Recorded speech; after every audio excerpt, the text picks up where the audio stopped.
del 1 al 3. La palabra de Dios dice: Pablo, siervo de Jesucristo, llamado a ser apóstol, apartado para el evangelio de Dios, que él había prometido antes por sus profetas en las santas escrituras, acerca de su Hijo, nuestro Señor Jesucristo, que era del linaje de David, según la carne. Muy bien. Me gustaría leer otro texto. Hebreos, el capítulo 2, el versículo 14, por favor. Hebreos 2:14. No sé si ustedes lo tienen o podemos leer. Hebreos 2:14 dice: Así que por cuanto los hijos participaron de carne y sangre, él también participó de lo mismo, para destruir por medio de la muerte al que tenía el imperio de la muerte, esto es, al diablo. Muy bien. Gracias, hermanos. Con esos dos textos yo pienso que podemos ya encajarnos en el tema. Cuando la Biblia habla de carne en estos textos y en algunos más que vamos a revisar, se refiere específicamente a carne con naturaleza caída. Dice que debido a que Cristo nació del linaje de David, tenía la misma descendencia, la misma carne y naturaleza que David tenía. Dado que nuestros primeros padres, Adán y Eva, después de que transgredieron de su naturaleza que estaba impecable, cayeron, la naturaleza que venía en consecuencia a su posteridad es la que heredó el Señor Jesucristo. Me gustaría leerles un texto. Permítanme leerles, por favor.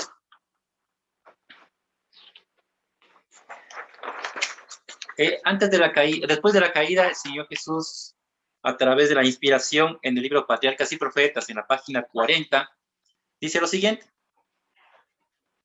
prometieron prestar estricta obediencia, se refiere a Adán y a Eva, a Dios en el futuro, pero se les dijo que su naturaleza se había depravado por el pecado y que había disminuido su poder para resistir al mal y que había abierto la puerta para que Satanás tuviera más acceso a ellos. Si siendo inocentes, o sea, en naturaleza no caída todavía, habían cedido a la tentación, ahora en su estado de consciente culpabilidad, es decir, después de que transgredieron la ley de Dios, tendrían menos fuerza para mantenerse en su integridad. De manera que todos los hombres que nacieron después de que Adán y Eva hayan caído o haya pecado, todos tenemos la misma naturaleza. Por eso es que dice que Cristo vino en carne de la descendencia de Abraham. Tomó la carne de David, tomó la carne de Abraham, y era en todo semejante a los hijos de Adán. A eso se refiere. Cristo participó de carne y sangre igual que la nuestra. La misma carne y la misma sangre. ¿Qué implica eso entonces? Vamos al punto. ¿Qué implica nacer de naturaleza caída? ¿Implica eso pecado? Hace 15 días, 3 semanas, cuando tuvo esa exposición el hermano, manifestaban ustedes un texto que es clave. ¿Qué es pecado, mis hermanos? Les pregunto. La única definición para pecado, dice la hermana Elena, es transgresión de la ley. Dice 1 Juan 3:4 que la única definición de pecado que da las Escrituras es toda transgresión es pecado. O sea, pecado es quebrantar la ley de Dios. Entonces, pecado vemos que es una elección. Y dado que es una elección, entonces no podría ser que nuestra naturaleza tenga, a menos que se maneje por sí sola, tendría que tener el sentido de voluntad o el sentido de elección para que sea pecado. ¿Qué implica entonces naturaleza caída? Vamos a contestar. Dice que naturaleza caída implica debilidad para poder hacer lo bueno y para poder desearlo. Entonces me gustaría leer un texto de la inspiración. Permítanme un segundito, por favor. Dice: Cristo no aparentó que tomaba la naturaleza humana, la tomó de verdad. Poseyó verdaderamente la naturaleza humana, por cuanto los hijos participaron de carne y sangre, él también participó de lo mismo. Era el hijo de María, era la simiente de David, de acuerdo con su ascendencia humana, y se declara que era hombre, enteramente el hombre, Cristo Jesús. Esto se cuenta en el comentario bíblico adventista del tomo 5. Entonces, dado que naturaleza caída significa debilidad para hacer el bien y para desearlo, me gustaría leer unos textos en donde se aplica esto, por favor. Vamos a Romanos, el capítulo 8. El capítulo 8. Podemos leer desde el versículo 3 Romanos el capítulo 8, y ahí podemos ver, parafraseando, que la carne se refiere a naturaleza caída. Vamos a poder entender un poco mejor el texto. Romanos el capítulo 8, ¿ya lo tienen? Sí, mi Raúl. 8.3, por favor. 8 del 1, ¿cuánto dijiste? No, 8.3. Lo que era imposible para la ley, por cuanto era débil por la carne, Dios, enviando a su Hijo en semejanza de carne de pecado, y a causa del pecado, condenó al pecado en la carne. Ya, este texto es completo, es tremendo, pero solo quiero observar una partecita nomás. Este texto abarca muchísimo en realidad. Encierra todo el tema que quiero presentar, pero quiero centrarme en la parte donde dice que es carne de pecado. A eso se refiere a naturaleza caída. Dios, enviando a su Hijo en naturaleza caída, que significa carne de pecado, condenó al pecado en esta carne, en la naturaleza caída. Cuando hablemos de carne, se va a referir a naturaleza caída. Y en naturaleza caída, Cristo condenó el pecado, es decir, no cometió pecado en naturaleza caída. Eso nos lleva a nosotros a dos conclusiones. Primero, que el hombre en naturaleza caída todavía no que la naturaleza caída no es pecado. Es débil y tiene pasiones, pero eso todavía no es pecado. ¿De acuerdo? Pecado sería cuando una vez nosotros damos rienda suelta a las inclinaciones de la carne, entonces cometemos el acto, eso sería pecado. Porque pecado es una voluntad o es una elección voluntaria de un principio de irse en contra de la ley de Dios. La hermana lo manifiesta de esta manera. Dice que pecado es la manifestación exterior de un principio en pugna en contra de la ley de Dios. En otras palabras, toda transgresión es pecado. Es una elección, algo voluntario. Otro texto más ahí mismo en Romanos, el capítulo 8. Me gustaría leer el versículo 4, 5 y 6. Ustedes lo pueden ayudar, por favor. O lo voy a leer. El versículo 4 dice, para que la justicia de la ley se cumpliera en nosotros, que no andamos conforme a la carne.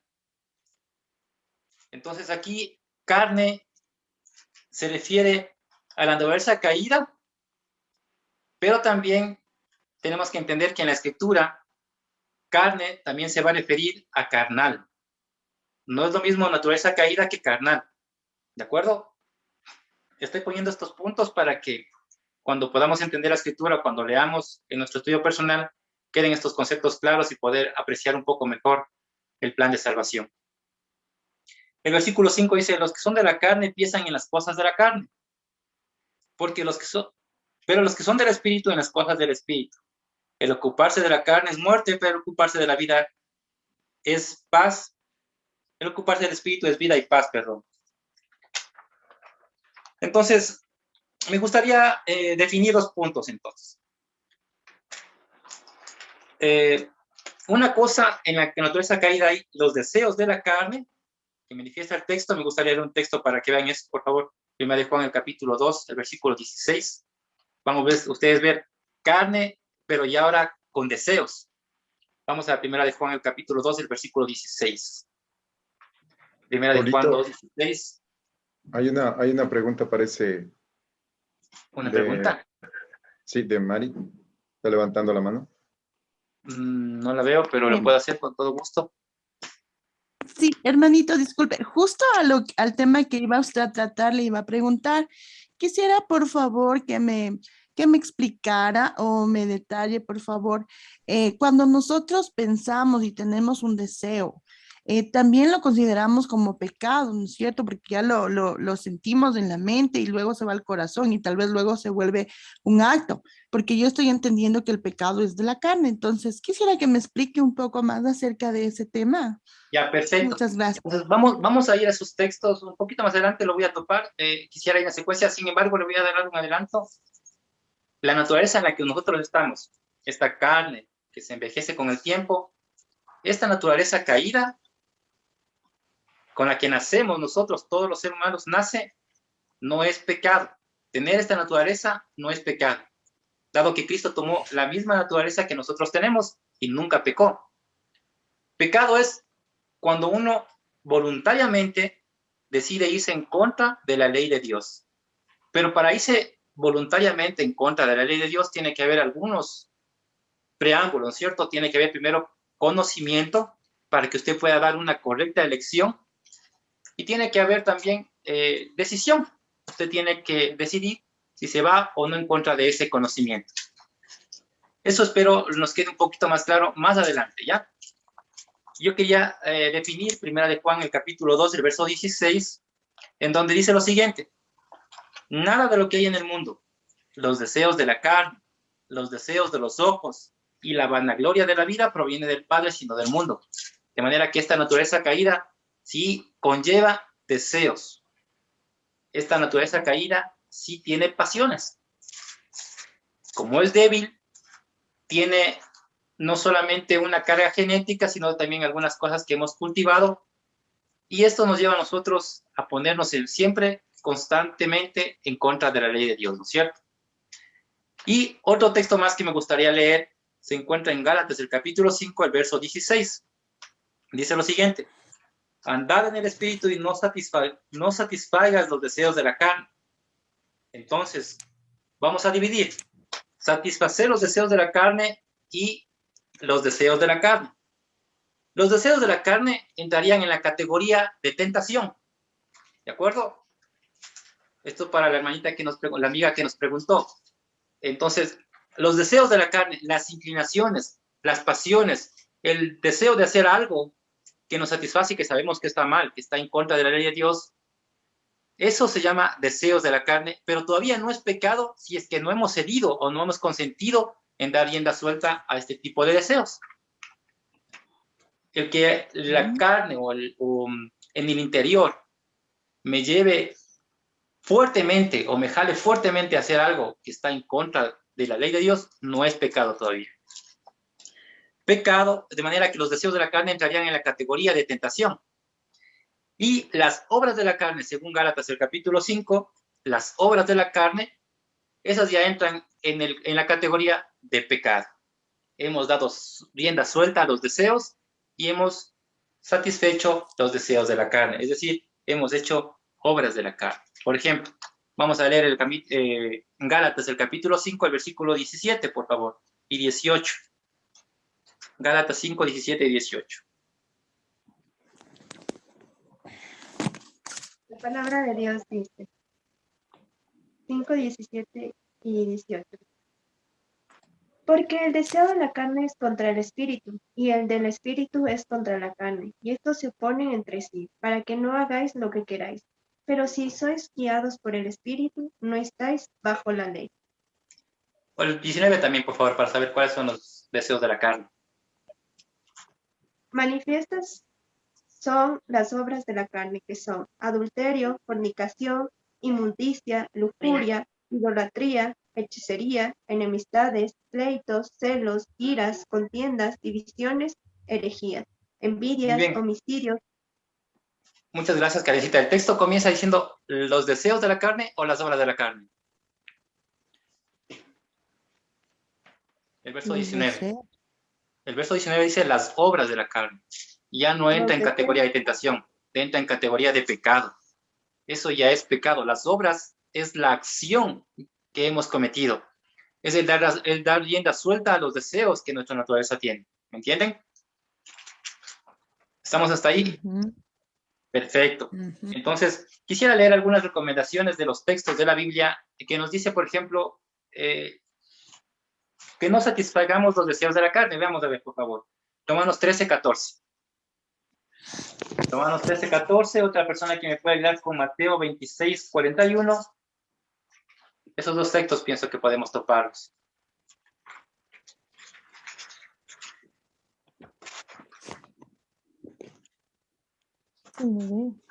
Romanos 13, 14, la palabra de Dios dice: sino vestíos del Señor Jesucristo y no proveáis para los deseos de la carne.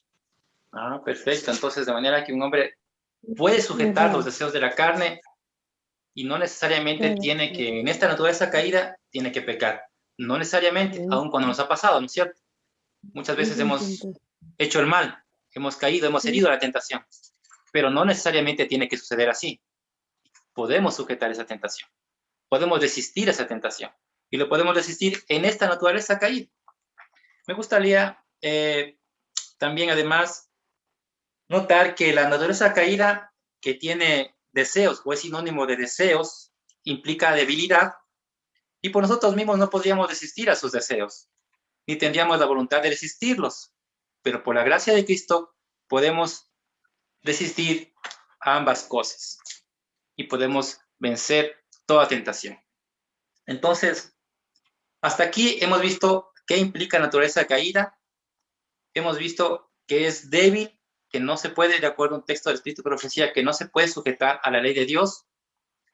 Hemos visto que en esta condición caída, nosotros no necesariamente tenemos que caer, podemos vencer las tentaciones. La pregunta es entonces, ¿por dónde vienen las tentaciones? ¿Cuáles son las tentaciones y por dónde vienen? Me gustaría saber cómo es que vienen las tentaciones para que nosotros podamos estar apercibidos, ¿no es cierto? Y poder estar en guardia. Me gustaría leerles un texto, permítanme un segundito. Un texto que se encuentra, déjenme ver, ojalá lo tenga aquí. Ya, lo voy a leer. Se encuentra en Sign of the Times, el 12 de enero de 1892. Dice, sus más fuertes tentaciones, se refiere a las del cristiano, vendrán del interior, puesto que debe batallar contra las inclinaciones del corazón natural y el Señor conoce todas nuestras debilidades. Así dice el texto.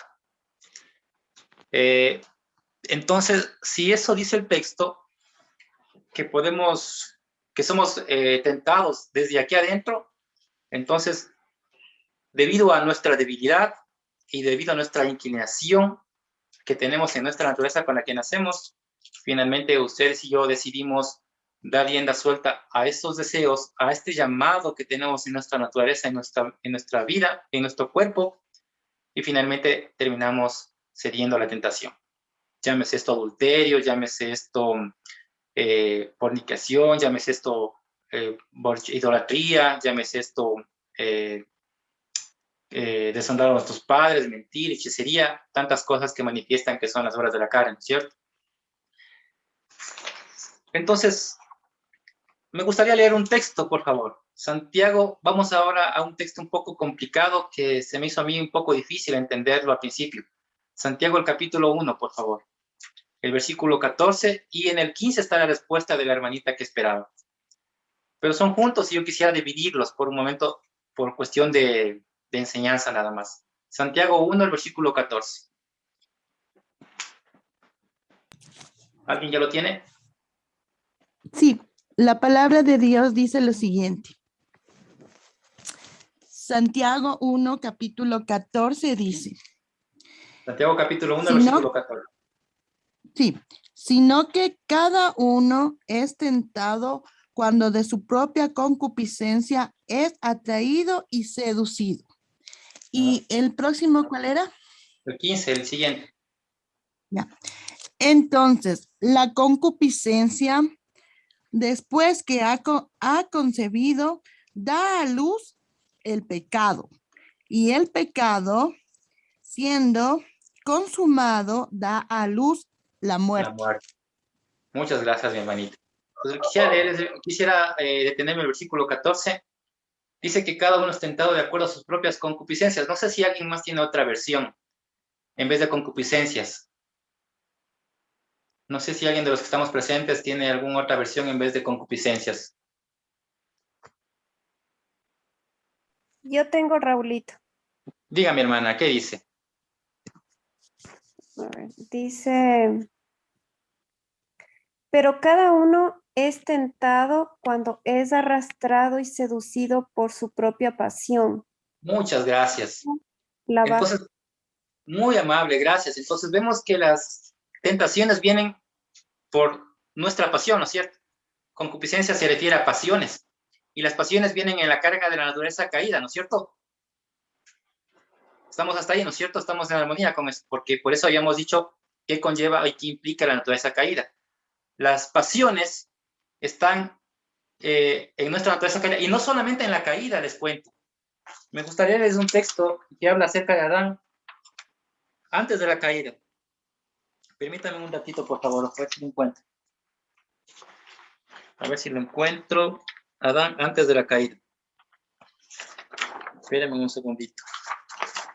Para que vean ustedes que las pasiones no eran solamente exclusivas de naturaleza caída, ¿no? Sino que obviamente eran otro tipo de pasiones, ¿no es cierto? Permita, ahí está. Se refiere a Adán antes de la caída en Patriarcas y Profetas, la página 24. Dice, su mente era capaz de comprender las cosas divinas. Sus afectos eran puros, sus apetitos y pasiones estaban bajo el dominio de la razón. Era santo y se sentía feliz de llevar la imagen de Dios y de mantenerse en perfecta obediencia a la voluntad del Padre. De manera que, solamente para decir que la palabra pasiones implica nuestra naturaleza, está en nosotros. Tan solo que en el caso de Adán, la razón era la que controlaba todo y si esa se sujetaba al poder de Dios, y mientras que nosotros, en cambio, es gobernada y nos gobierna incluso hasta la razón, estas pasiones. Dado que dice que la tentación, que cada uno es tentado de acuerdo a sus propias pasiones, entonces la única manera de tentarlo sería a través de nuestra naturaleza caída, ¿no es cierto? Si no tenemos naturaleza caída, no podría ser tentado, ¿o sí? Satanás, la ventaja que tendría para tentarnos sería nuestra naturaleza caída. Me gustaría leerles un texto para que quede esto más afianzado en nuestra mente. Se encuentra en el libro Deseado de todas las gentes, en la página 98. Miren ustedes lo que dice.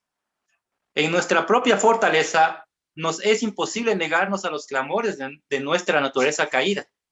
En nuestra propia fortaleza no podemos negarnos a los clamores de nuestra naturaleza caída. Nos pide fuertemente a nosotros satisfacerse los deseos de la carne, ¿no es cierto? Satisfacer esos deseos, y cuando satisfacemos, hacemos las obras de la carne. ¿De acuerdo? Espero haber marcado ahí un hito. Dice, nuestra naturaleza caída, y por su medio Satanás nos presentará tentaciones. Cristo sabía que el enemigo se acercaría a todo ser humano para aprovecharse de las debilidades hereditarias y entrampar, mediante sus falsas insinuaciones, a todos aquellos que no confían en Dios, y recorriendo el terreno que el hombre debe recorrer, nuestro Señor ha preparado el camino para que venzamos. No es su voluntad que seamos puestos en desventaja en el conflicto con Satanás. No quiere que nos intimiden ni desalienten los asaltos de la serpiente. Tened buen ánimo, dice, yo he vencido al mundo. Es decir, Cristo, en nuestra naturaleza caída, siendo tentado, me gustaría leer un texto más bien. Vamos a ver Santiago, el capítulo 2. Santiago, no, Hebreos me parece. Hebreos, el capítulo 2, el versículo 17, por favor. Hebreos 2, 17.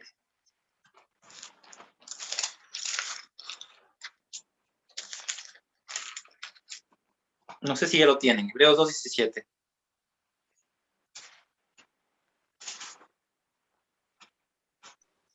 Hebreos 2, 17, la palabra de Dios dice, por lo cual debía ser en todo semejante a sus hermanos, para venir a ser misericordioso y fiel sumo sacerdote en lo que a Dios se refiere. El 18 también, por favor. ¿Ya?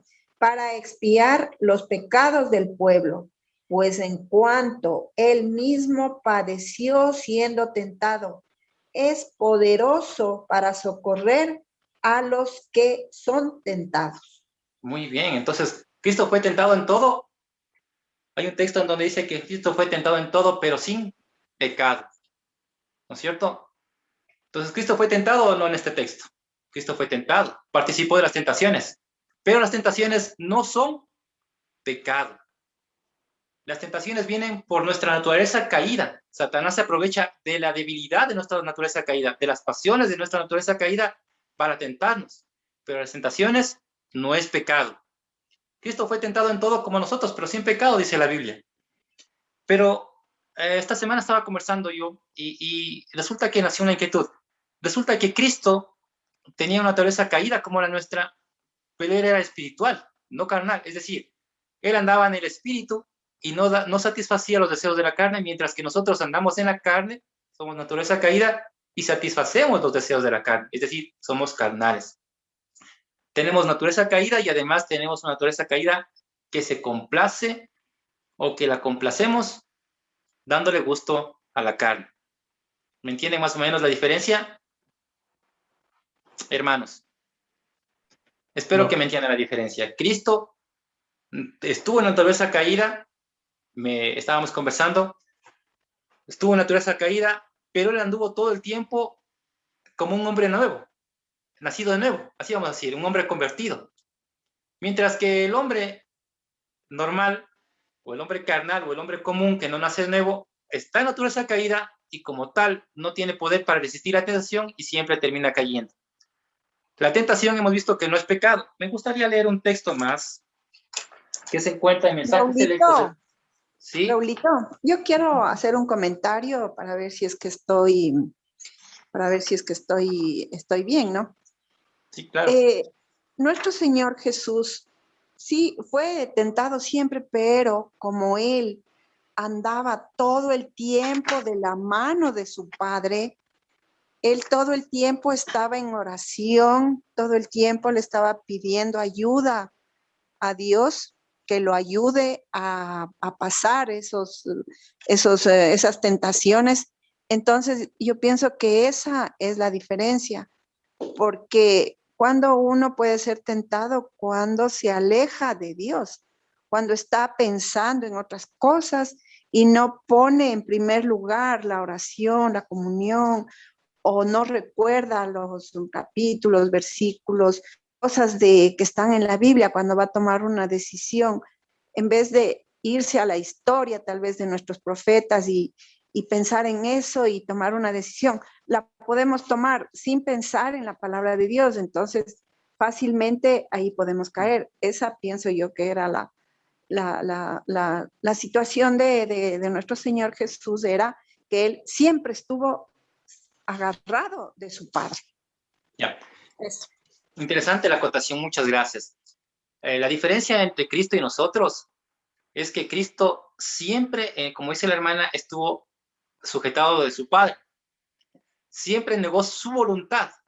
Cristo no dio rienda suelta a su naturaleza caída.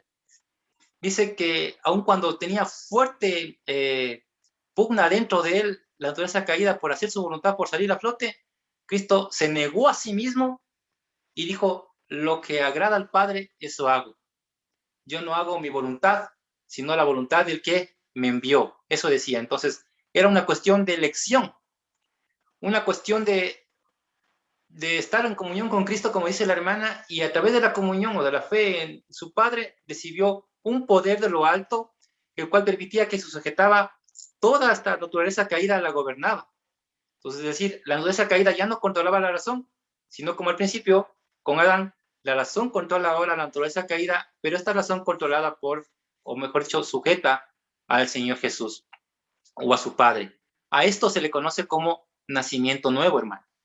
A esto se le conoce como conversión, como un hombre nuevo, el cual ya no anda en los deseos de la carne, sino anda ahora en novedad de vida, gozándose de la palabra del Señor, gozándose de andar haciendo las obras del Espíritu. Esa es la diferencia de Cristo. Sin embargo, cuando hay la conversión, cuando el hombre pasa de muerte a vida, lo que se convierte no es la carne, no es nuestra naturaleza caída. La naturaleza caída sigue ahí hasta cuando Cristo en la glorificación, si Dios permite que lleguemos, nos dará en un abrir y cerrar de ojos nueva carne. Y dado que la tentación entra por la carne de naturaleza caída, entonces el hombre convertido también tiene tentaciones. Y también tiene que hacer frente a esas tentaciones. Porque la tentación hemos visto que viene por medio de nuestra naturaleza caída, aun cuando es convertida. ¿Cuál es la diferencia y la ventaja entonces entre un convertido y un carnal? La diferencia está en la elección. En que una persona con el poder de Dios puede decidir no a la tentación, decidir no someterse a los deseos de la carne y desistir a los deseos de la carne. Mientras que una persona que no es nacida de nuevo, que es carnal, que no tiene el poder de Dios en su vida, esta persona siempre va a elegir y siempre va a terminar diciendo sí a los deseos de la carne. Esa es la diferencia. Quería leerles yo un texto, permítanme ver si les encuentro, para que quede claro si es que Cristo o no fue tentado. Dice, la tentación se resiste cuando el hombre se ve poderosamente persuadido a cometer la acción errónea. Noten ustedes, es una lucha pero durísima. Es tenaz, es fuerte la lucha. Los deseos de la carne se quieren satisfacer y el hombre tiene que tener el poder de Dios para poder vencerlos.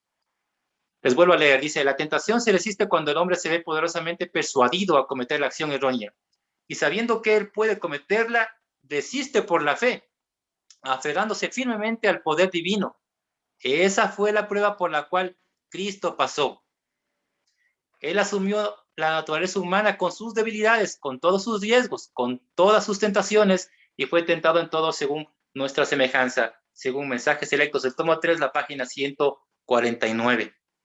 Pues como ustedes pueden ver, mis hermanos, en condición caída, aun cuando estaba convertido, Cristo tenía las mismas tentaciones que nosotros. Eso nos da a nosotros un gozo, una alegría y un aliciente, porque sabemos que nosotros en esta condición caída, no necesariamente tenemos que vivir siempre en el pecado, porque hay un hombre que empezó en este planeta, en la tierra, con la misma naturaleza que la mía, con las mismas debilidades, con las mismas pasiones, sin embargo no pecó, y esa misma condición nos quiere dar a nosotros. Entonces, mis hermanos, esto tiene que ver con el pacto eterno, porque el pacto eterno tiene que ver con nosotros ser unas nuevas criaturas y poder heredar el reino de los cielos. No sé si hay inquietudes, me gustaría terminar hasta ahí este tema. Espero haberles dejado algún material de investigación para que ustedes puedan discernir un poco mejor la condición de nuestra naturaleza caída. Algunos escritores y algunos eruditos investigadores mencionan que si nosotros no comprendemos bien todo lo que entraña la naturaleza caída, es imposible que podamos comprender un poco más amplio, o mejor dicho, en toda su magnitud, el plan de salvación hecho por nosotros. Cristo Jesús se dio a sí mismo y logró la victoria para que ustedes y yo podamos tener la victoria. La persona o la parte que tenemos en este pacto es simplemente elegir ponernos de parte de la fe, elegir hacer siempre el bien, elegir ponernos o renunciar a nuestra voluntad y ponernos de parte del Señor. Esto nos da a nosotros una energía para vivir, mis hermanos, nos da a nosotros una alegría para poder seguir adelante, porque sabemos que nuestro hermano mayor, que participó de nuestra misma naturaleza, nuestra carne y sangre, no pecó. Y en nuestra condición, Él también puede hacer lo mismo con nosotros. Hasta aquí, mis hermanos, el tema. Espero les sirva de ayuda y puedan investigarlo un poco más en sus casas. Si tienen alguna pregunta, y si no, hasta aquí terminaría mi intervención. Amén, Ronciño. Vamos a esperar un ratito hasta